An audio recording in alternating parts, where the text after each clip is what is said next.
Salam, bersyukur untuk anugerah Tuhan yang terus kita alami. Kita terus diberikan kesehatan, kekuatan oleh Tuhan Yesus Kristus. Saya akan membagikan sharing tentang bacaan Alkitab pada hari Sabtu ini, ya, tanggal 9 Mei 2020. Kita sudah sampai di 1 Samuel pasal 14. Ini ada 52 ayat, bagaimana terdiri dari 3 perikop. Perikop yang pertama adalah kepahlawanan Yonatan. Nah, Yonatan ini adalah anaknya Raja Saul. Raja Saul, raja pertama orang Israel, ya, yang dimana saat itu orang Israel menuntut seorang raja kepada Allah, sehingga Saul terpilih untuk memimpin bangsa Israel. Walaupun secara struktural baru terbentuk kerajaan, jadi kondisi bangsa Israel masih sangat lemah di dalam militer mereka, ya, di dalam tentara maupun prajurit seperti itu. Sehingga kalau kita membaca di pasal sebelumnya, pasal 13, di situ digambarkan bagaimana kondisi persenjataan bangsa Israel itu sangat minim. Tombak belum ada dan hanya Saul dan Yonatan yang memiliki senjata. Tetapi mereka harus berperang melawan bangsa Filistin, yang notabene bangsa Filistin itu sudah lengkap dengan peralatan perang, senjata. Tetapi kepahlawanan Yonatan di perikop pertama ini menggambarkan dia dan bujangnya atau asistennya berani melawan orang Filistin 20 orang. Mereka semua dibinasakan, dan sehingga kalau kita melihat, ya, di ayat yang ke-6 bagaimana statement pernyataan iman daripada Yonatan. Berkatalah Yonatan kepada bujang pembawa senjatanya itu, marilah kita menyeberang ke dekat pasukan pengawal orang-orang yang tidak bersunat ini. Mungkin Tuhan akan bertindak untuk kita, sebab bagi Tuhan tidak sukar untuk menolong, baik dengan banyak orang maupun dengan sedikit orang. Jadi kita melihat bagaimana Yonatan begitu mendedikasikan seluruh jiwa raganya untuk bangsa Israel. Dia berani menghadapi musuh, motivasinya hanya untuk keselamatan, ya, bangsa Israel. Dan Allah melihat ketulusan motivasi yang betul, sehingga kita melihat, ya, peperangan atau perlawanan saat itu dimenangkan oleh Yonatan dan bujangnya.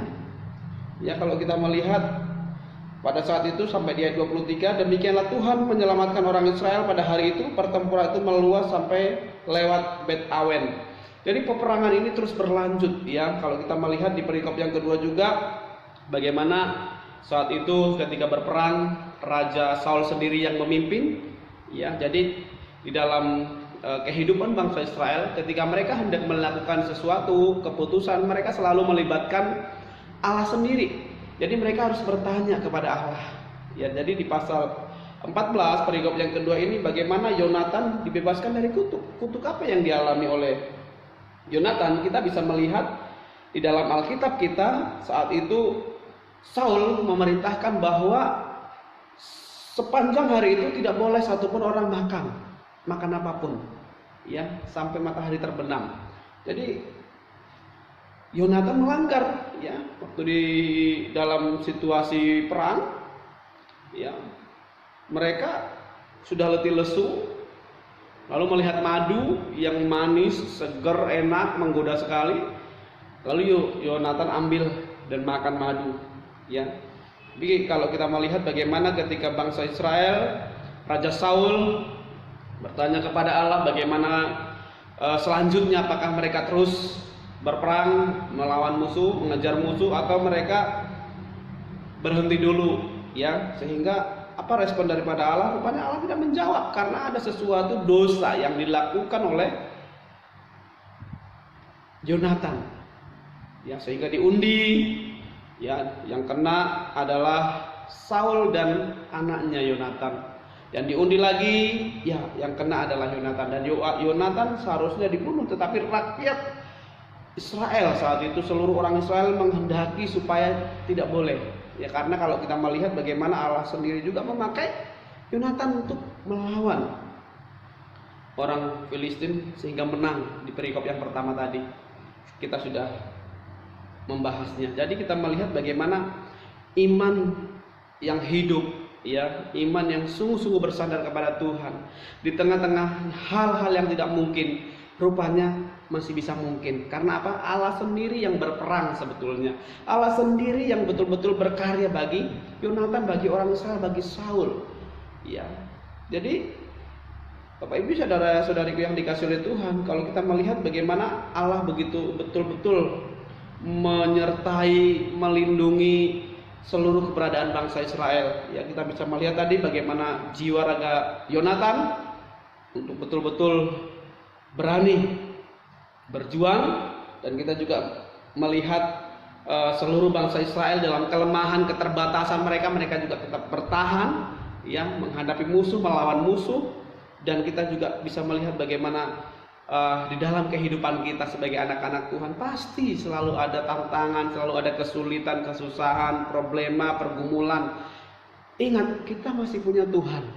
Pasti ada sesuatu yang akan terjadi, yang akan kuat selama kita betul-betul percaya, ya, hanya Tuhanlah yang berdaulat, yang berotoritas atas seluruh kehidupan kita. Jadi perikop yang ketiga, ini adalah catatan tentang musuh-musuh dan keluarga Saul. Kalau di sini digambarkan bagaimana Saul itu melawan, ya, berperang melawan Moab, Bani Amon, Edom, raja-raja negeri Joba, orang-orang Filistin. Ya, kemanapun dia pergi, ia selalu mendapat kemenangan. Dan tentu ini hanya dari Tuhan, hanya dari Allah saja. Ya, hanya dari Allah kemenangan. Yang penting dia terus mengikuti pimpinan Tuhan sendiri, mengikuti suara Tuhan, suara Allah, mengikuti seluruh kehendak Tuhan. Jadi mari kita sebagai anak-anak Tuhan terus bangun hubungan kita dengan Tuhan, terus taat, bahkan kita juga akan mengalami hal-hal yang tidak mungkin, hal-hal yang tidak bisa, tapi Allah sendiri yang akan memampukan kita. Terima kasih Tuhan Yesus yang akan terus memimpin kehidupan kita. Tuhan Yesus memberkati.